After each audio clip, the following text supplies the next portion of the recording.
Hari impinduka zikomeye cyane zabaye mu gisirikare cy'u Rwanda RDF, izi ni impinduka zasize uwitwa Brigadier General Gasana. Uyu agizwe umupilote wa perezida wa Repubulika, anavuga kandi izindi nshingano zikomeye cyane. Ibyo wamenya rero kuri Brigadier General Gasana, perezida Paul Kagame akanaba n'umugaba w'ikirenga w'ingabo z'u Rwanda ya Brigadier General Geoffrey Gasana, inshingano zirimo kuba umupilote wihariye wa perezida wa Repubulika y'u Rwanda. Igisirikare cy'u Rwanda nicyo kandi cyemeje by'izi nshingano n'itangazo cyashyize hanze mu ijoro ryo kuwa gatandatu tariki 24 Mutarama 2026. Usibye kuba umupilote wa perezida, Brigadier General Gasana yagizwe umujyanama wa minisitiri w'ingabo n'umugaba mukuru w'ingabo ku birebana n'ingabo zirwanira mu kirere. Muri 2023 Brigadier General Gasana wari ufite peti rya Colonel nibwo yazamuwe mu ntera ahabwa irya Brigadier General.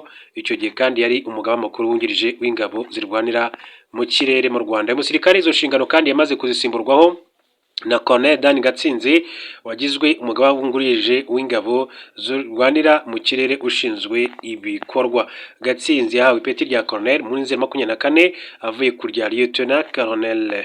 Muri 2025 Colonel Dan Gatsinzi niwe wabaye umunyeshuri wahize abandi mu basirikare bari barangije amasomo mu ishuri rikuru rya gisirikare riherereye i Nyakinama. 2021 Colonel Gatsinzi yari umuyobozi kandi ushinzwe ibikorwa mu mutwe w'ingabo z'u Rwanda zirwanira mu kirere. Akaba rero ari impinduka zikomeye cyane zakozwe n'umukuru w'igihugu cy'u Rwanda perezida Paul Kagame. Hari inkuru yindi kandi ikomeje kugenda igarukaho village Urugwiro n'ibiro by'umukuru w'igihugu biherereye mu murenge wa Kacyiru mu karere ka Gasabo byatangiye gukoreshwa bihoraho mu myaka irenga 30 ishize. Ubwo Pasiteri Bizimungu yayoboraga u Rwanda. Ni inyubako y'amateka kuko abanyarwanda 50% kandi bariho ubu bavutse iriho, imaze imyaka igera kuri 50 yubatswe mwaka w'1975 n'umuryango wahuzaga ibihugu bya Afurika cyane cyane byakolonijwe n'Ubufaransa n'ibikoresha igifaransa, Organisation Commune Africaine et Malgache. Uwo muryango kuri ubu wazimye. U Rwanda kandi rwawinjiyemo mu mwaka w'1965. Mu mwaka w'1975 nibwo rwari kwakira inama yabo yagombaga kandi kwitabirwa n'abakuru b'ibihugu bagera kuri 15. Byari ihurizo rikomeye ku gihugu nk'u Rwanda cyari gifite hoteli nke zitwa ko zikomeye nka Mercure ndetse na Diplomate zari zigezweho icyo gihe, ariko zifite ubushobozi bwo kwakira abashyitsi baringaniye. Muri icyo gihe u Rwanda rwiteguraga kandi kwakira inama. Inyubako za mbere za village Urugwiro zubatswe mu mafaranga ya OCAM nk'uko Boniface Rucagu yigeze kandi kubibwira itangazamakuru. Inama ya OCAM irangiye, inyubako za village Urugwiro kandi zeguriwe leta y'u Rwanda nayo izihinduramo hoteli yakiraga abifite muri ibyo bihe. Nubwo village Urugwiro kandi yabaye hoteli mu gihe u Rwanda kandi rwabaga kandi rwakira inama zikomeye, yakomezaga kandi kwifashishwa mu kwakira abashyitsi ba leta. Urugero ni tariki 21-22 Gicurasi mwaka w'1979 ubwo u Rwanda rwakiraga inama ya gatandatu ihuza Ubufaransa na Afurika, yanitabiriwe na perezida wari uyoboye Ubufaransa icyo gihe witwa Valéry Marie René George Giscard d'Estaing. Mbere yuko iyo nama kandi iba, Ubufaransa bwari bwatanze amafaranga yo kwagura village Urugwiro ndetse no kuyivugurura kugira ngo ijye ku rwego rwo kwakira inama ikomeye nk'iyo, nk'uko biri mu nyandiko z'ibanga za ambasade y'Amerika mu Rwanda muri icyo gihe zashyizwe hanze na WikiLeaks. Uwo mwaka ni nabwo hubatswe Hotel Novotel Mubano Marasa Umubano Hotel kuri ubu, nabwo kandi ku mafaranga yatanzwe na leta y'Ubufaransa. Boniface Rucagu avuga ko nyuma yo kwagura village Urugwiro yasigaye igizwe n'inyubako appartement zisaga 20 zirimo amacumbi agezweho, ibyumba by'inama n'ibindi. Musale Faustin wabaye umujyanama mu biro by'umukuru w'igihugu yasobanuriye ku muyoboro wa YouTube wa Pique Media 24 ko inyubako zikoreramo perezida wa Repubulika zatangiye kandi kubakwa ubwo yari umunyeshuri kandi ko wazubakishije bari baziranye. Ati bahubaka icyo gihe nari umunyeshuri, umuntu wahubakishaga ati wayoboraga imirimo yari umuntu tuziranye, yari atuye hariya ku Kimihurura. Arambwira ati hari ahantu twubaka inzu hariya Kacyiru, ngwino tujyane uze urebe. Musale Faustin yasobanuye ko muri izi nyubako yigeze kandi gucumbikirwa abadepite kandi ko hanabaye hotel mu gihe cy'ubutegetsi bwa Juvenal Habyarimana wayoboye u Rwanda kuva mu mwaka w'1973 kugeza muri Mata umwaka w'igihumbi kimwe magana cyenda mirongo icyenda na kane, Juvenal Habyarimana amaze gufata ubutegetsi umwaka w'igihumbi kimwe magana cyenda mirongo irindwi na gatatu, yahise asesa inteko ishinga amategeko, yongeye kandi kwisubizaho umwaka w'igihumbi kimwe magana cyenda mirongo inani na rimwe, abadepite ba mbere 70 kandi b'inzibacyuho batangira imirimo umwaka w'igihumbi kimwe magana cyenda mirongo inani na kabiri. Kubera ubuke bw'amacumbi muri Kigali, leta yemereye buri mudepite icumbi muri village Urugwiro, dore ko abenshi kandi babaga baturuka mu bice bya kure badashobora gukora bataha iwabo. Mwaka w'igihumbi kimwe magana cyenda mirongo inani na gatatu habaye amatora y'abadepite, Boniface Rucagu aba umwe muri bo ubwo yatangiraga kandi mu mwaka w'igihumbi kimwe magana cyenda mirongo inani na kane, nawe ahabwa icumbi muri village Urugwiro.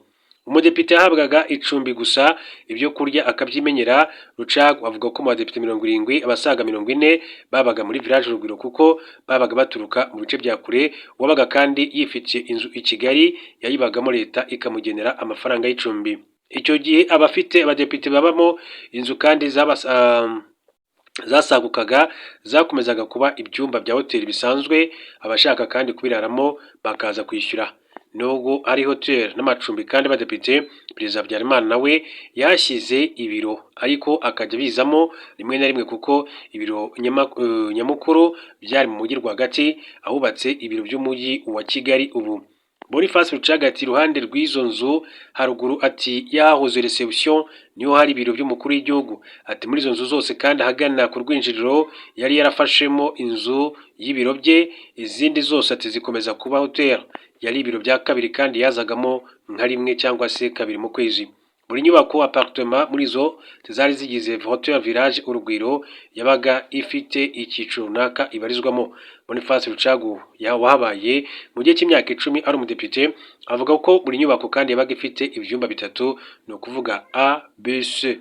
No kuvuga icyumba A cyabaga gifite ibyangombwa nkenerwa byose birimo uruganiriro, uburiri, ubwiherero, igikoni, harimo frigo n'ibindi. Ati kikaba kandi kigena umukuru w'igihugu mu gihe habaye inama cyangwa se undi muntu wo ku rwego rwo hejuru wakirayemo.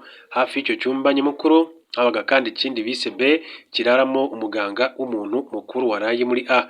Ni ukuvuga ko niba haraye perezida, muri B hararaga umuganga we, naho muri C akarara abarinzi be. Musare yavuze ko ubwo ingabo za RPF kandi inkotanyi zari zimaze kubohora igihugu muri Nyakanga umwaka w'igihumbi kimwe magana cyenda mirongo icyenda na kane, hafashwe icyemezo cy'uko inyubako zo muri village Urugwiro zatunganywaga kugira ngo zijye zikoramo ibiro by'umukuru w'igihugu, kuko aho Habyarimana yakoreraga hari habi cyane. Gusa ngo mu gihe izi nyubako zari zigitunganywa ibiro by'umukuru w'igihugu kandi byashyizwe by'agateganyo, hahoze urugo rwa Habyarimana i Kanombe uri mu karere ka Kamashashi, ni mu kagari ka Kamashashi, umurenge wa Nyarugunga mu karere ka Kicukiro. Pasiteri Bizimungu yakoreye i Kanombe igihe gito mbere yo kwimukira muri Kacyiru muri village Urugwiro, nk'uko Musare yakomeje abivuga. Ati hari rero Bizimungu yakoreye igihe gito, akora igihe gito cyane rwose. Ati batunganya muri village Urugwiro nubwo nta bushobozi ati bwabonekaga ngo hatunganywe neza, ati kurushaho. Ati hanyuma rero tujya mu Rugwiro nyuma y'amezi make perezida akorera i Kanombe. Musare yari umwe mu ntumwa za FPR inkotanyi zari yarusha mu biganiro by'amahoro byasinywemo amasezerano yo guhagarika intambara ndetse no gusaranganya imyanya muri guverinoma y'u Rwanda. Yasobanuye ko yatangiye gukorera muri village Urugwiro muri Kanama cyangwa se mwaka w'igihumbi kimwe magana cyenda mirongo icyenda na gatanu muri Nzeri, hari ku butegetsi bwa Perezida Bizimungu wasimbuwe na Perezida Paul Kagame tariki 22 Mata mwaka wa 2023. Perezida Kagame yakiriye Macky Sall wahoze ari perezida wa Senegal, amutembereza mu bice bitandukanye bya village Urugwiro, harimo n'ahantu hari kandi kuvugururwa icyo gihe kugira ngo arusheho kuba heza muri kariya karere ka Gasabo.